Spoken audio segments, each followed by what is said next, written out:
1972 সালে যে মানুষটা 50,000 টাকার মূলধন প্রায় 3 লাখ টাকার দায় দেনা নিয়ে একটা যাত্রা শুরু করেছিল, 2026 সালে এসে ওনার সেই স্বপ্নটা, এইটা পৃথিবীতে সবচেয়ে বড় ওয়াকফ প্রতিষ্ঠানের একটা। আপু, সহজ ভাষায় ওয়াকফ জিনিসটা কি? আমার নিজের সম্পদ আল্লাহর নামে উৎসর্গ করে দেওয়া এবং সেটা থেকে ভবিষ্যতে কোনো লাভ না নেওয়া এবং মানব সেবায় ব্যয় করা সম্পদ। যাদের কুফা শহর অথবা মদিনা অথবা সেই সময়ের কর্দোবার কথা, সেখানে তো আসলে ইউনানি বা অল্টারনেটিভ মেডিসিনের ইতিহাসটা আমরা স্পষ্টভাবে দেখতে পাই। তো তিব্বে নববী আছে, নবীদের চিকিৎসা পদ্ধতি আছে। হামদর্দকে শহরের মানুষ অনেকেই চেনে রুয়াবজা দিয়ে। এই রুয়াবজাটা এত পপুলার কেমনে হয়? তাপমাত্রা অনেক বেশি ছিল, মানুষ ডিহাইড্রেশনে শুধু মরে যাচ্ছিল। তখন উনি কি করলো, এই রুয়াবজাটা তৈরি করলো। তখন কিন্তু এটা আসলে ডিহাইড্রেশনের মেডিসিনই ছিল। তো উনি এটা দিল, ভালো ফল পেলো এবং এখানে অনেকগুলো ফল এবং হার্বস আছে, এটা স্কিনও ব্রাইট করে। আমাদের এখানে প্রতি মাসে তো প্রায় 25,000 লোক প্রত্যক্ষভাবে লাভবান হচ্ছে। তো ওদের ফ্যামিলি আছে, তাহলে কত লক্ষ লোক আমাদের এখান থেকে লাভবান হচ্ছে। আমাদের যে আউটলেটগুলো আছে ওইখানে কিন্তু ফ্রি ট্রিটমেন্ট দেওয়া হয়।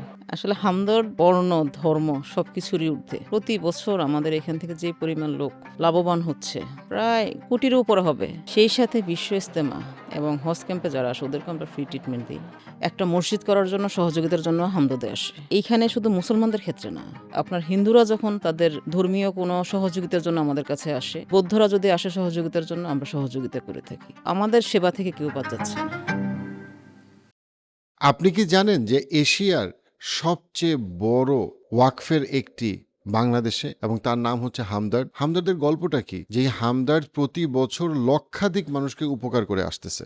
আজকে আমরা কথা বলবো প্রফেসর কামরুন নাহার ম্যাডামের সাথে। একদিকে যেমন উনি হামদর্দের কর্ণধার, আরেকদিকে উনি হামদর্দের পক্ষ থেকে উনি সিঙ্গাপুরে রিসিভ করেছেন হেলথ কেয়ার এশিয়া অ্যাওয়ার্ড 2026। চলুন আমরা ওনার কাছ থেকে হামদর্দের অনুপ্রেরণামূলক গল্পটি শুনি। অর্থবহ জীবনের জন্য ফিটনেস, ফাইন্যান্স, ফ্যামিলি সব ভালো কন্টেন্ট পডকাস্ট আকারে পাওয়ার জন্য সাবস্ক্রাইব করুন পার্সপেক্টিভ পডকাস্টে।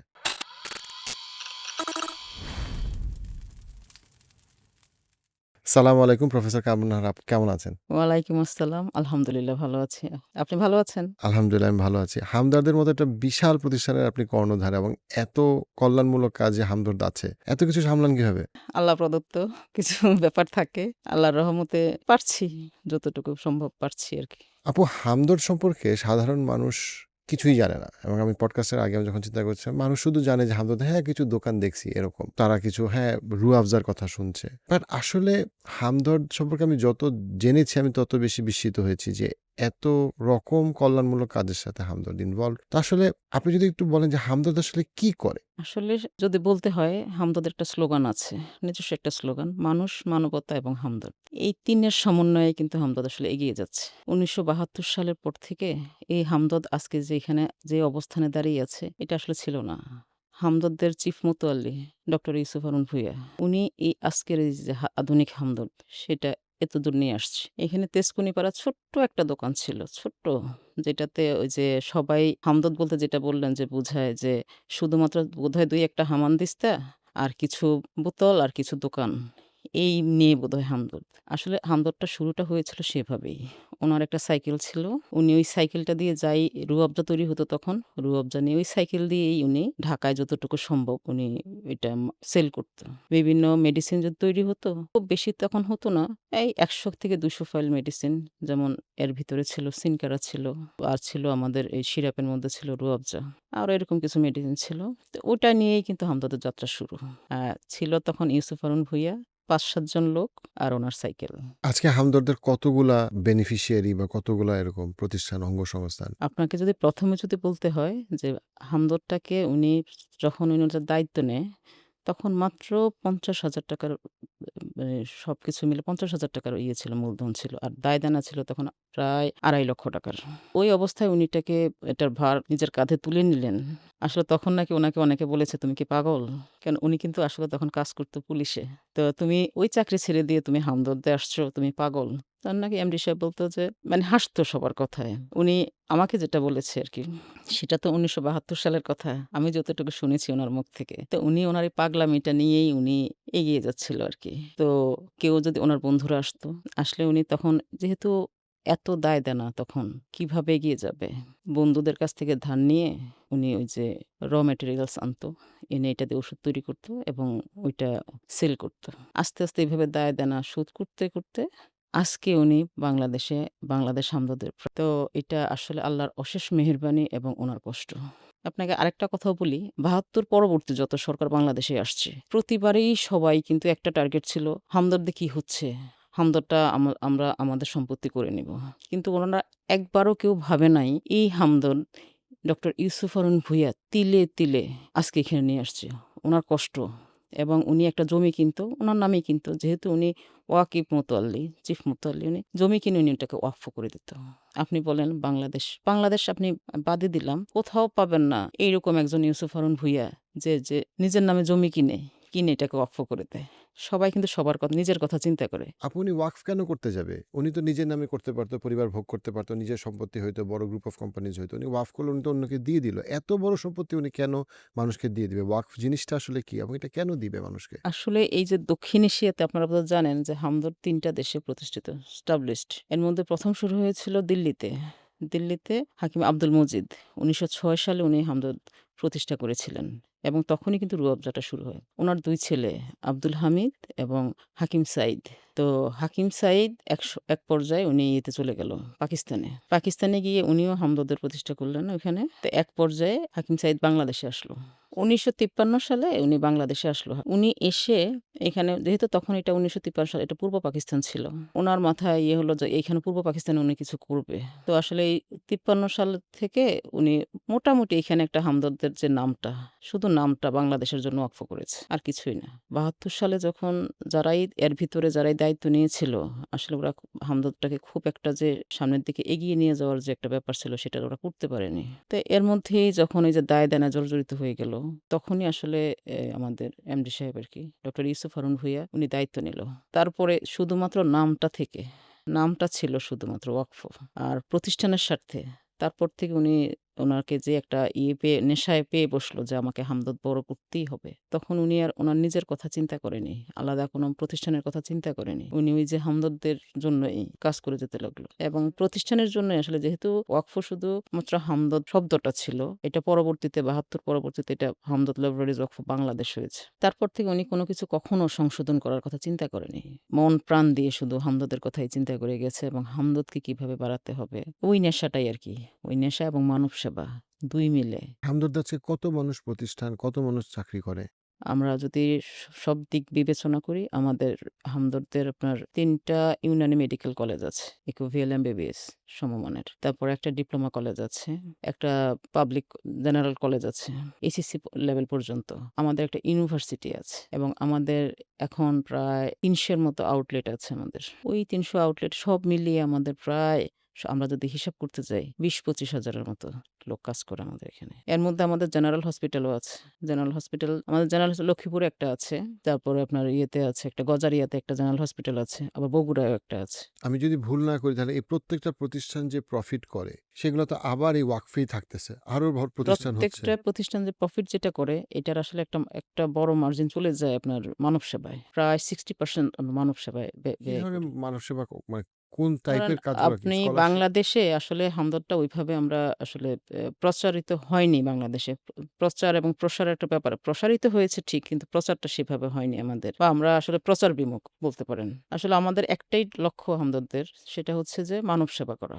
ধরেন বাংলাদেশের এমন কোনো মাদ্রাসা পাবেন না যেখানে হামদর্দ সহায়তা করেনি। তারপরে হচ্ছে আপনার এতিমখানাগুলা। তারপরে আপনার হচ্ছে কারাগার যেগুলো, জেলখানা যেগুলো আছে, জেলখানায় পর্যন্ত এই যে ফ্যান দেওয়া, টিভি দেওয়া, ওদের যে বেড দেওয়া, হামদর্দ এই সমস্ত কাজগুলো করে থাকে। এই যে কিছুদিন আগে আপনার দেখা গেল যে বাংলাদেশ রেলওয়েতে আপনার ওরা মানুষ কেটে যায়, তখন তো বীভৎস লাশটা কিভাবে আনবে? এটা কিন্তু বাংলাদেশে অনেক প্রতিষ্ঠানেই আছে, কেউ কিন্তু ভাবেনি। কিন্তু এটা আমাদের চোখে ২-১ বার পড়েছে যে বীভৎস লাশ পড়ে আছে রেল লাইনে। তো ওদের সাথে যখন রেলওয়ে পুলিশের সাথে যখন যোগাযোগ করা হলো, তো ওরা বলল যে আমাদের তো এইভাবে আমরা খোলা ভ্যানে করে নেই। তখন আমাদের যে ডক্টর ইউসুফ হারুন ভূঁইয়া উনি সাথে, সাথে ওদেরকে ভ্যানের ব্যবস্থা করে দিলেন। যে এই লাশটা কেউ আর দেখে না। সম্মান পাচ্ছে লাশটা। তো এই ধরনের কাজগুলো আসলে করে হামদর্দ, কিন্তু এটা আসলে প্রচার বিমুখ আমরা। প্রচার করতে যাচ্ছি না। কারণ একটাই লক্ষ্য থাকে আমাদের যে আমরা সব করি আল্লাহকে খুশি করার জন্য। মহান আল্লাহ যদি খুশি থাকে তাহলে আমরা আরো মানব সেবা করতে পারবো এবং একটাই তো যে জীবে দয়া করা। আসলে ওই লক্ষ্য থেকেই আমরা এগিয়ে যাচ্ছি। মানুষ সাধারণত কি চিন্তা করে? আচ্ছা ঠিক আছে, আমি যদি দানও করি, ১-২ হাজার কোটি টাকা রাখি, নিজের নামে কিনি, ছেলে-মেয়েকে একটু রাজত্ব দিয়ে যাই। যেটা নিজের। ওয়াকফ করা মানে কি? এটা আমার থাকলো না আসলে। আমাকে এটা মানুষের কাজে লাগাইতে হবে।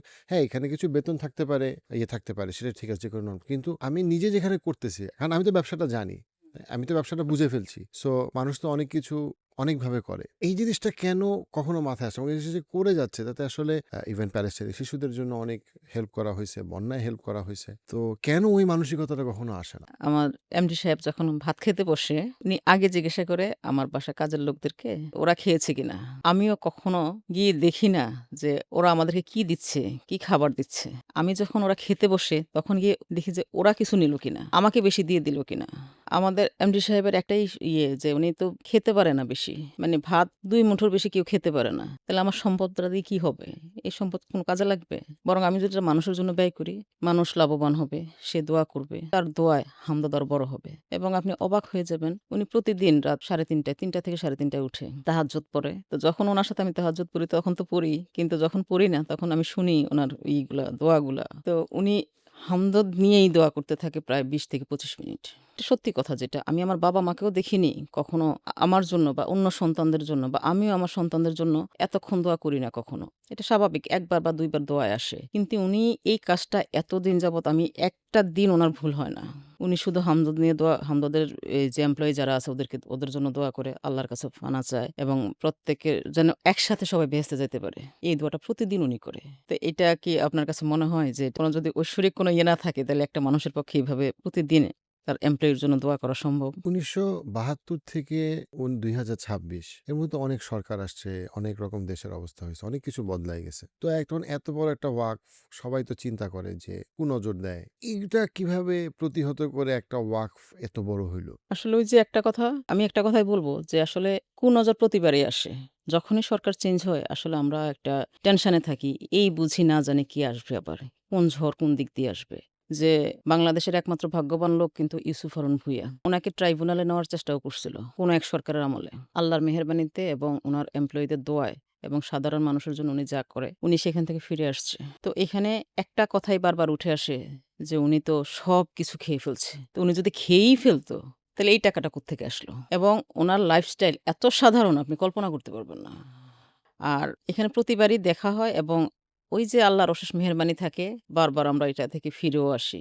কিন্তু আসলে উচিত আমি মনে করি যে শুধু বাংলাদেশেই বোধহয় এটা সম্ভব যে একটা ওয়াকফ সম্পত্তিটা এত বড় করেছে এবং পাশাপাশি আমাদের দেখেন পার্শ্ববর্তী দেশ ইন্ডিয়াতে অনেক দেবত্ব সম্পত্তি আছে। ওদিকে কিন্তু কোনো সরকার বা সরকারের আমলারা কিন্তু কখনো নজর দেয় না। এই যে আপনি বলেন তাজমহল, ওইখান থেকে কি ভারতের সরকার কি ইনকাম করছে না? করছে। তারপরে ওইখানে যে আরো আছে যে আপনার মুসলমানদের অনেক সম্পত্তিও তো আছে। তো ওইখান থেকে ওরা আ হচ্ছে না? ওই যে পর্যটক যায়, লাভবান হচ্ছে তো। কিন্তু কেউ কিন্তু একবারও ওরা চিন্তা করেনি। যেই সরকারই আসুক, একবারও কিন্তু চিন্তা করেনি আমি এটা চেঞ্জ করে ফেলি অথবা আমি এটা প্রাইভেট আমরা লিমিটেড আমরা কোম্পানি নিয়ে নেই। বানায় ফেলি। হ্যাঁ, হ্যাঁ। একটা কোম্পানি বানায় ফেলি। কিন্তু একমাত্র আমাদের দেশেই সম্ভব। প্রতিবারে এটা শুধু আমার হামদর্দের ক্ষেত্রে না, আমি সব দিকেই বলব যে কারটা নিয়ে কে বড় হবে, কারটা নিয়ে কি আসলে কি আল্টিমেটলি এটা বড় হওয়া যায়? বরং আমি মনে করি যে এরকম যারা চিন্তা করে, এই যে আমার এখানে প্রায় সবকিছু মিলিয়ে প্রায় ২৫,০০০ লোকের মতো কাজ করে। কেউ যদি এটাকে হস্তগত করতে চায় বা কুক্ষিগত করতে চায়, আল্টিমেটলি এই ২৫,০০০ পরিবার কোথায় গিয়ে দাঁড়াবে আপনি বলেন? দাঁড়ানোর তো জায়গা নেই। প্রতি বছর হামদর্দ থেকে তো অনেক স্টুডেন্ট গ্র্যাজুয়েট করছে। এটার সংখ্যাটা কত হবে? যতগুলা অলমোস্ট প্রতি বছর গড়ে প্রায় আপনার ২ থেকে ৩০০ ছেলেফেলে এবং ওদের কর্মসংস্থানের ব্যবস্থাও কিন্তু আমরাই করছি। আমাদের হামদর্দেই হচ্ছে। আপনার ইউনানি যে মেডিকেল কলেজ, অল্টারনেটিভ মেডিসিন যেখানে পড়ানো হয়, ইউনানি আয়ুর্বেদিক মেডিকেল কলেজ যেগুলো আছে বাংলাদেশে ২২ টা মেডিকেল কলেজ আছে। এবং প্রতিটা মেডিকেল কলেজ থেকে পাশ করা ছেলেফেলেরা কিন্তু আমাদের হামদর্দে ওদের কর্মসংস্থান হচ্ছে। তো অর্থাৎ টোটাল ইকোসিস্টেমটাই আপনারা। জি, পড়াশোনা করানো, চাকরি করা, চাকরি দেওয়া জি। আবার এটার প্রোডাক্ট হুম, বিক্রি হুম। করা কেউ যদি পুরাটা। বাইরে চাকরি করতে চায়, হ্যাঁ, ভালো পেলে সে চলে যায়, করে চাকরি করে। অনেক ছেলেফেলে আছে বাইরে আছে, কাজ করছে। কিন্তু সেই সাথে আমরা কিন্তু ওরা কেউ যদি চাকরি না পায় কোথাও, আমাদের কাছে আসে, আমরা ব্যবস্থা করে দেই। আপনি তো হামদর্দের প্রতিষ্ঠানে ছিলেন। আপনি শিক্ষকতায় ছিলেন এবং আপনি প্রতিষ্ঠানের মূল যে কেন্দ্র সেখানে আপনি ছিলেন একটা লম্বা সময় এবং আপনার জীবনে গবেষণা, শিক্ষায় মূল জায়গাটা ছিল হচ্ছে অল্টারনেটিভ মেডিসিন। তো সেখান থেকে আজকে আপনি এক পুরা প্রতিষ্ঠানের কর্ণধার হিসেবে সুন্দরভাবে পরিচালনা করছেন। এই ট্রান্সফরমেশনটা কিভাবে হলো? আসলে কর্ণধার বলা ঠিক হবে না। আমি এটা বলব না। কারণ আমি একজন সিনিয়র ডাইরেক্টর হিসেবে আছি এখানে। আমার আরো অনেক কলিগরা আছে এবং আমি মনে করি আমি যেখানে আছি, আমার একজন ক্লিনার সেও আমার কলিগ। তো আসলে একটা টিম নিয়ে আমরা কাজ করি। আসলে এই যে টিম নিয়ে কাজ করাটার মধ্যে যে কি একটা আনন্দ এবং আসলে দেখা গেছে যে এইখানে কাজ করছি এবং কাজের ফলও পাচ্ছি। এবং আমি আমার দৃষ্টিকোণ থেকে যেটা চিন্তা করি যে মানুষকে আসলে সম্মান দিতে জানলে সম্মান পাওয়া যায়। সেটা আল্লাহর মেহেরবানিতে পাচ্ছি। এবং আমার কলিগ যারা আছে এখানে প্রত্যেকেই খুব সাপোর্ট দেয়। কাজ করে এবং সবার কাজ করার আগ্রহ আছে। একটা জিনিস হচ্ছে আমাদের মধ্যে যে নীতি নৈতিকতা। দিন শেষে আমরা সবাই হামদর্দিয়ান। এটা আমরা বিশ্বাস করি। এবং আমাদের মানব সেবা ছাড়া আমাদের কোনো হ্যাঁ, একসাথে অনেক কিছুই হয়। কিন্তু এই যে মানব সেবার বাইরে আমরা কিছু চিন্তা করতে পারি না আসলে। আপনার যে ট্রান্সফরমেশনটা একজন শিক্ষক, গবেষক থেকে তারপরে আপনি প্রফেসর অ্যান্ড প্রিন্সিপাল, সেইখান থেকে এখন আপনি একটা প্রতিষ্ঠানের যে পরিচালনার জায়গায় একেবারে সিনিয়র ডিরেক্টর পজিশনে। এটাও বলব যে অনেকটা না, সবটাই আল্লাহ প্রদত্ত। আমি ১ম এ ২০০৮ সালে আমি শিক্ষক হিসেবে রওশন জাহান ইস্টার্ন মেডিকেল কলেজ লক্ষ্মীপুরে জয়েন করি এখানে। ওখানে ছিলাম ২০১৮ সাল পর্যন্ত টানা। প্রায় তো ৮ থেকে ১৮ প্রায় ১০ বছর বা তার একটু বেশি। তো এই সময়টাতে আসলে আমি এখানে যা পেয়েছি, যা দেখেছি এবং আমি তো চিকিৎসক অল্টারনেটিভ মেডিসিনে যেহেতু করেছি আমি চিকিৎসকও। আমার এখানে আমি যে হামদর্দের প্রতি যে হামদর্দের যে এক্টিভিটিস গুলা, তখন থেকেই তো আমি এগুলা দেখতাম। আমার সামনেই হতো যেমন বন্যায় ত্রাণ দেওয়া। তারপরে ধরেন রোজায় ১ মাসের জন্য সবার বাড়িতে যারা মানে বিশেষ করে ওইটা তো এমডি সাহেবের এলাকায় ছিল। সবার এলাকায় রাতে, তাও দিনের বেলা না। রাতে দেখতাম যে পুরো ১ মাসের জন্য বাজার করে পাঠিয়ে দেওয়া। তারপরে ঈদের আগে ঈদের কাপড় কিনে দেওয়া। এই যে কাজগুলা উনি নীরবে নিভৃতে করত, এগুলো আমাকে আসলে খুব অনুপ্রাণিত করত। একটা মানুষ আমিও তখন ভাবতাম যে কিভাবে সম্ভব? উনি যখন বাড়িতে যেত, কেউ আসতো উনার সামনে যে গরিব পাশের বাড়ির বা বলতো এসে আমার ছেলের বিয়ে বা আমার মেয়ের বিয়ে বা আমি চলতে পারি না, আমি হসপিটালে যেতে পারি না, টাকা নাই। উনি উনার পকেটে হাত ঢুকায়ে যাই আসতো, ওই লোকটাকে দিয়ে দিত। বলতো যে তুমি তোমার কাজ সম্পন্ন করো, সমাধান করো। অথবা উনার পাশে উনার যারা ছিল, উনার পিএ বা পিএস যারা ছিল, ওদেরকে ডেকে বলতো, "এই এর এত টাকা দিয়ে দাও তো।" কিন্তু আমি কোনোদিন দেখিনি যে আমি তো এখন উনার সহধর্মিণী। তো আমি কোনোদিন দেখিনি যে উনি উনার জন্য কখনো একটা শার্ট কিনেছে বা একটা খাবার কিনেছে। আমার চোখে পড়েনি। উনি শুধু মানুষের জন্যই করে গেছে। এবং উনি কিন্তু যথেষ্ট অসুস্থ ছিল। আমি উনার জীবনে আসি ২০১৯ এ। তো আমি যখন উনার জীবনে আসি তার আগ থেকেই তো উনি যেহেতু আমি উনার প্রতিষ্ঠানে চাকরি করতাম, উনি আমার আইডল ছিল। উনার কাজগুলা আমি অনুপ্রাণিত হতাম। উনি যে অনেক বই লিখেছে, প্রায় ১২ থেকে ১৪ টা বই উনি লিখেছে। তা আমি অনুপ্রাণিত হতাম যে একটা মানুষ এত কাজ করতে পারে কিভাবে মানুষের জন্য। তাও আবার একদম নির্লোভভাবে। ওইখান থেকে আসলে আমার মনেও একটা যে মানে উনার জীবনে আসার পর থেকে উনি যে কাজগুলা করে দেখে আমিও টুকটাক মানব সেবা করতাম না যে তা না। আমিও নিজেরও আমার একটা ছোটখাটো একটা এনজিও আছে। ওইটাতে আমি কাজ করি। কিন্তু আমি আরো বেশি অনুপ্রাণিত হইছি উনাকে দেখে আরকি। তারপরে অনেক চড়াই উতরাই ২০১৯ এর পরে তো ধরেন সরকার আছে, কিন্তু আমরা অনেক কিছুই জানি যে দেশের পরিস্থিতি, প্রেক্ষাপট সবকিছু মিলিয়ে হামদর্দ আসলে যেহেতু মানব সেবা করে, মানে সবাই এটাকে একটাভাবে দেখে। আমি যদি আপনাকে বলতেই হয়, যেমন ধরেন আপনার কোনো অন্য ধর্মের লোকেরা যদি একটা কাজ করে, তাইলে হবে কি ওইটা ওই ধর্মের উপরে বর্তায়। এখন আমরা মুসলমান হিসেবে হামদর্দ মানব সেবা করি। আমার কাজটা মনে হবে যে যদি আমি বোধহয় এর বাইরে বের হতে পারছি না। কি হচ্ছে এখানে? আমি আধুনিক হচ্ছি না কেন? আধুনিকতার সাথে গা ভাসিয়ে দিচ্ছি না কেন? তো এই যে এরকম চিন্তাধারা, এই চিন্তাধারা থেকে আসলে আমাদের উপর অনেক সময় অনেক আক্রমণ এসেছে। আমাদের ঝড়-ঝাপটা অনেক কিছুই আমরা ফেস করেছি। কিন্তু আল্টিমেটলি আসলে আমরা এখন যে জায়গাটাতে আছি আরকি, করে যাচ্ছি আরকি মানে সবার জন্য কাজ। হামদর্দ যেহেতু বাংলাদেশে অল্টারনেটিভ মেডিসিনে ইকোসিস্টেমটা তৈরি করছে, কিংবদন্তি তো অবশ্যই।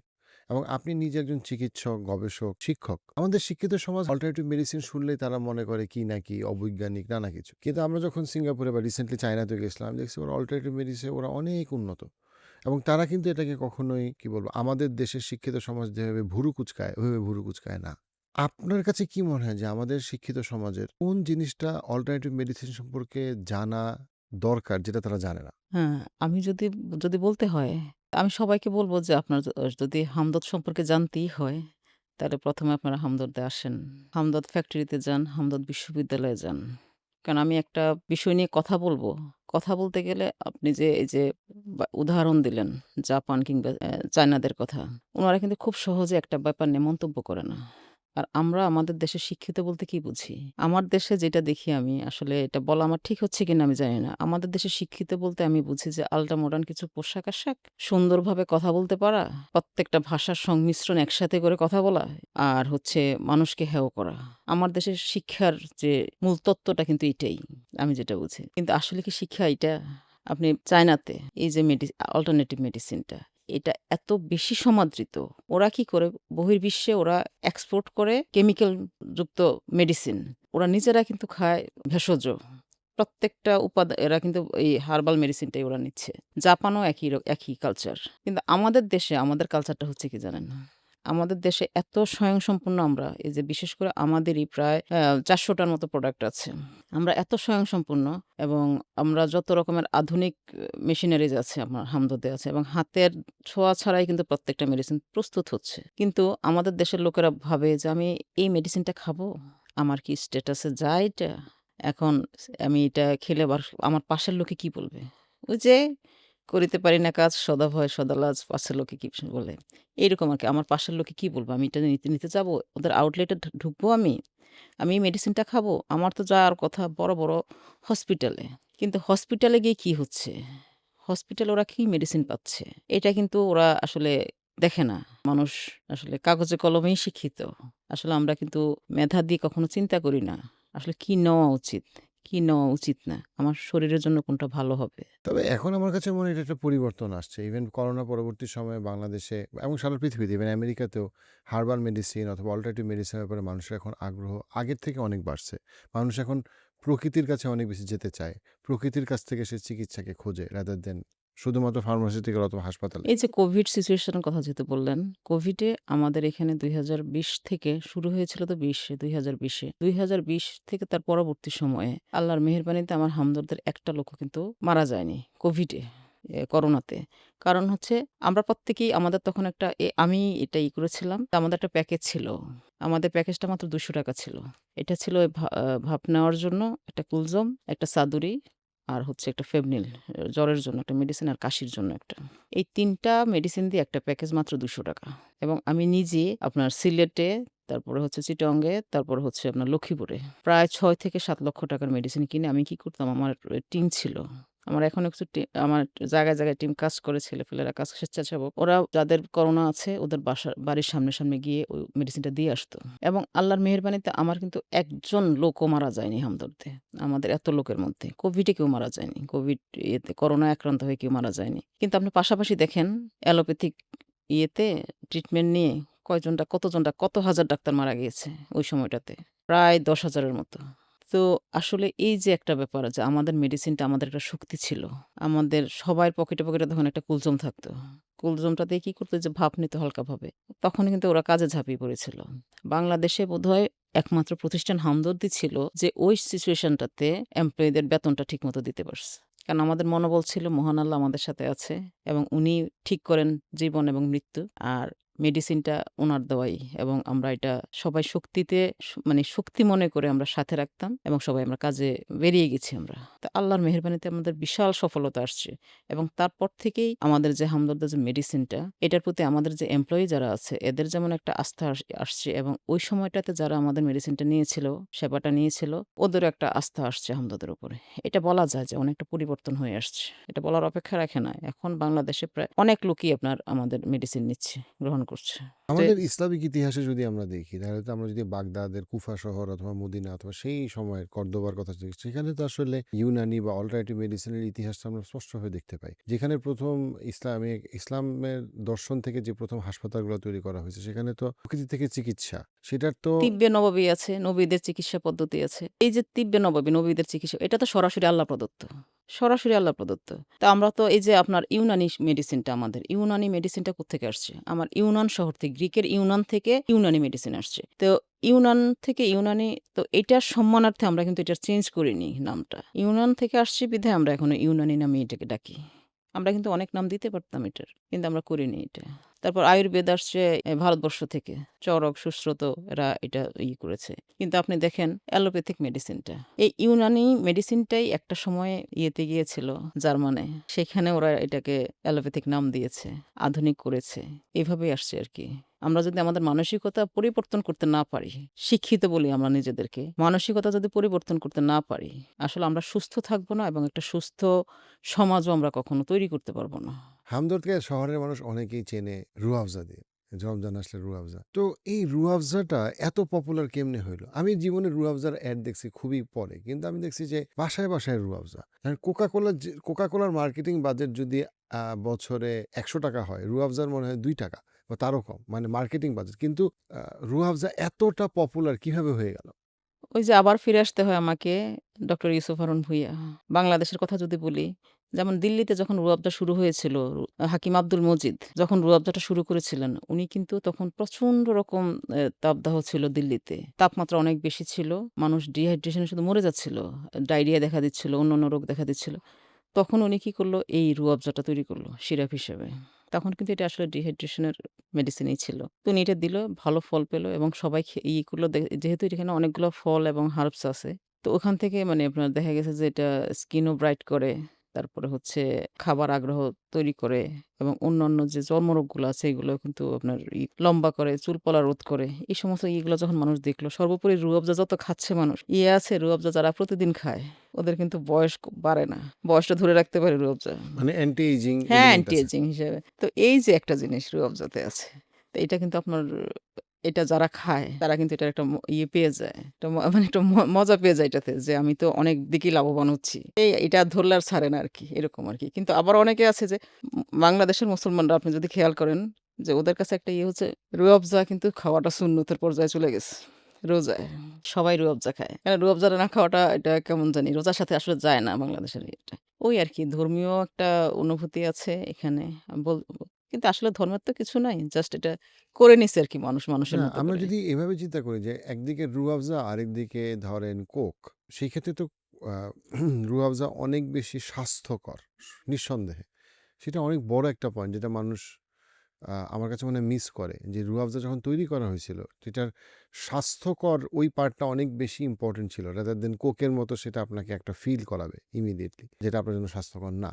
এই যে কোকটা যখন আসছিল, কোকা-কোলা কি আসলে ধরেই কি কোকা-কোলা কি পানীয় হিসেবে আসছে? কোকা-কোলা যিনি যে মেবি প্রফেসর স্টিভ, উনি বোধহয় কোকা-কোলাটা এনেছে ওইটা জ্বরের মেডিসিন হিসেবে আনতে চাইছিল।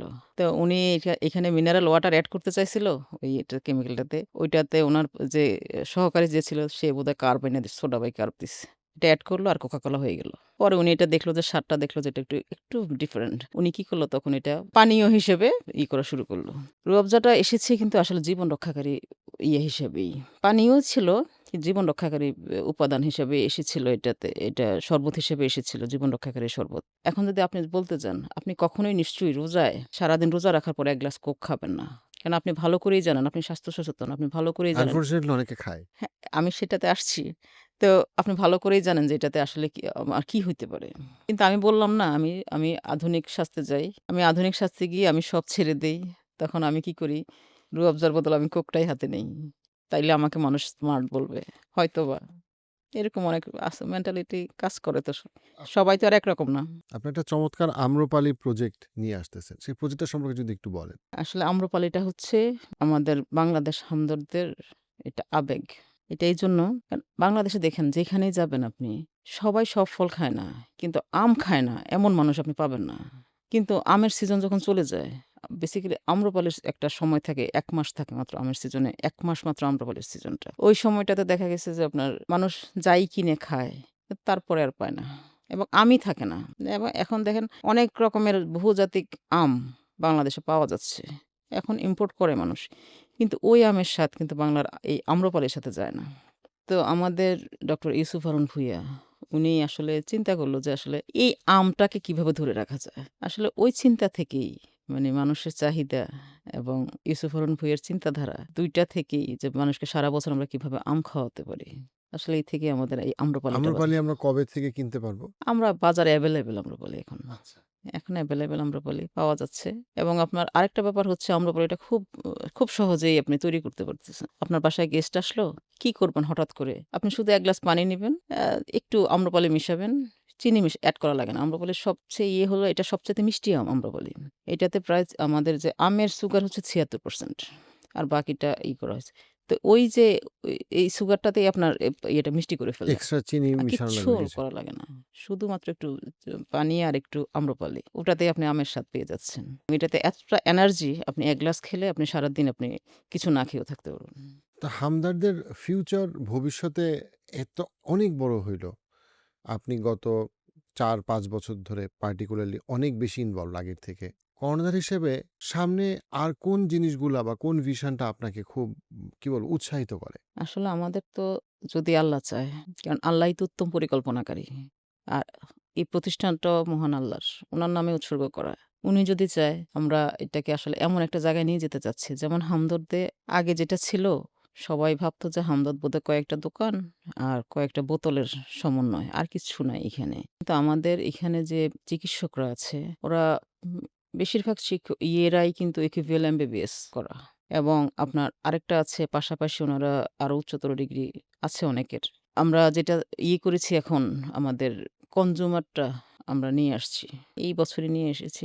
মানে ২৫ এ নিয়ে এসেছিলাম আরকি। কনজিউমারটাও নিয়ে এসেছি আমরা। তারপর আমাদের হামদর্দের যে মেডিসিন আমরা এক্সপোর্ট করছি এখন। আমাদের প্রায় এখন ৭ থেকে ৮ টা দেশে অলরেডি আমরা এক্সপোর্ট করেছি হামদর্দ মেডিসিন। ওরা নিচ্ছে। কোন, কোন দেশগুলো নিচ্ছে? মিয়ানমার, থাইল্যান্ড গেছে, লিথুনিয়া, তারপরে হচ্ছে জাপান, লিসোথো, আফগানিস্তানে গিয়েছে। তো আল্লাহ কবুল করুক। আপনারা যেটা করছেন এটা অসাধারণ এবং আমি মনে করি যে টাটার মতো কোম্পানি যাদের আ মানব সেবার কথা সারা বাংলাদেশীরা জানে, সারা পৃথিবী জানে। সে কিন্তু আনফরচুনেটলি হামদর্দের কেস স্টাডি বা হামদর্দের এত কল্যাণমূলক কাজ বা এতটা success at the same time humanitarian ওয়ার্কের যে কম্বিনেশন এটা আমাদের ইউনিভার্সিটিতে কেস স্টাডি হিসেবে পড়ানো উচিত এবং এটা সম্পর্কে মানুষ আরও জানা উচিত। কারণ এটা দিয়ে আরও অনেক মানুষ হামদর্দের মতো ওই মানসিকতাটা রাখার ব্যাপারে আগ্রহ তৈরি হবে এবং সত্যিকার অর্থে একটা দেশপ্রেম বাড়বে এবং যেটা সমাজের জন্য আসলেই দরকার সেই জিনিসটা হবে। তো সেই জায়গা থেকে হামদর্দের জন্য শুভকামনা এবং আমি আশা করি এবং দোয়া করি যে হামদর্দ তার এই যে কল্যাণমূলক কাজগুলো সেটা আরও কন্টিনিউ করতে হবে এবং আল্লাহ তার আরও বেশি রহমত দিবেন। ধন্যবাদ। আপনাকে এই ক্ষেত্রে একটা কথা বলি, যেমন আপনি দেখেছেন ফিলিস্তিনে যুদ্ধটা কিন্তু আজকের না। ফিলিস্তিনি সমস্যাটা কিন্তু অনেক আগ থেকেই। কিন্তু আপনি কি আসলে বলতে পারবেন যে আমাদের এই বাংলাদেশ থেকে কয়জন মানুষ ওইখানে ত্রাণ পাঠাইছে কেউ বা কোনো সরকার বা কেউ ত্রাণ পাঠাইছে? এমন কিন্তু আপনি হুট করে আপনার মনে হবে না। আমরা ২০২৫ এ যখন একেবারে চরম অবস্থা ফিলিস্তিনের, তখন আমি চিন্তা করলাম যে আমরা এখানে বসে আছি। সবাই শুধু হাত তুলে দোয়া করি। শুক্রবারে শুধু নামাজে দোয়া করি ফিলিস্তিনিদের জন্য। শুধুমাত্র দোয়ার মধ্যে তো আল্লাহ বসে থাকতে বলে নাই। আমাদের কিছু করতে হবে। এখান থেকে আমি উদ্যোগ নিয়ে আমরা ফিলিস্তিনি দূতাবাসে যোগাযোগ করলাম। ওখানে আমাদের যে এমপ্লয়ি যারা আছে, আমাদের একদিনের যে সেলারিটা সেটা দিলাম ওদেরকে। তো এইখানেই আমার মন ভরল না। তখন আমি কি করলাম, আমরা সিদ্ধান্ত নিলাম আমরা এখানে কোরবানি দিব এবং আমাদেরকে যে মাস্তুল ফাউন্ডেশন নামে একটা আছে সংগঠন আছে। ওদের সহায়তা নিয়ে আমরা ওইখানে যারা ওই উদ্বাস্তু যারা ছিল আপনার মিশরে ছিল, ওখানে আমরা কোরবানি দিলাম। কোরবানি দেওয়ার পরে আরো জেদ চাপে। এটা সফলভাবে সম্পন্ন হয়েছে। পরে আমি কি করলাম, আমি নিজে ব্যক্তিগতভাবে ওদের জন্য পানির ট্যাংক কারণ ওদের পানি খুব ছিল ওদের। পানি কিনে পাঠালাম। তারপর হচ্ছে আপনার আটা কিনে দিলাম। তারপর সর্বশেষ যেটা আমার আম্রপালি। যেহেতু এটা ১ গ্লাস খেলে সারাদিনের ক্লান্তি দূর হয়। আমি আম্রপালি পাঠালাম এখানে। তো এটা আমি গর্ব করে বলি যে কিছু হয়ে যাক। কিন্তু আমার মহান আল্লাহ তো দেখছে। যে উনি বলছে যে নিরীহের পাশে দাঁড়াইতে, আমরা দাঁড়াইতে পারছি। তো মানব সেবাটা আমরা কিন্তু আসলে এখন মানে একটা কথা ঠিক বলেছেন যে প্রচারেই প্রসার। মানব সেবাটা এখন আসলে আমি এটা প্রচার করেছি কিছু পেজে পোস্ট করেছি বা অন্য জায়গায় দিয়েছি। এটা আসলে এটা আমাকে কেউ চিনুক এজন্য দেই নাই। আমাকে দেখে আরও আরো মানুষ মানুষ উৎসাহিত হবে। অনুপ্রাণিত হোক। আসলে এজন্য ওই জায়গা থেকে আসলে আমরা এইটা করেছিলাম আরকি। এই। আল্লাহ কবুল করুক এবং আল্লাহ আরও তৌফিক বাড়ায় দেক যেন আপনারা এই কাজগুলো আরও কন্টিনিউ করতে পারেন। আপনাকে ধন্যবাদ আজকে সময় দেওয়ার জন্য। আপনাকে ধন্যবাদ। ভালো থাকবেন।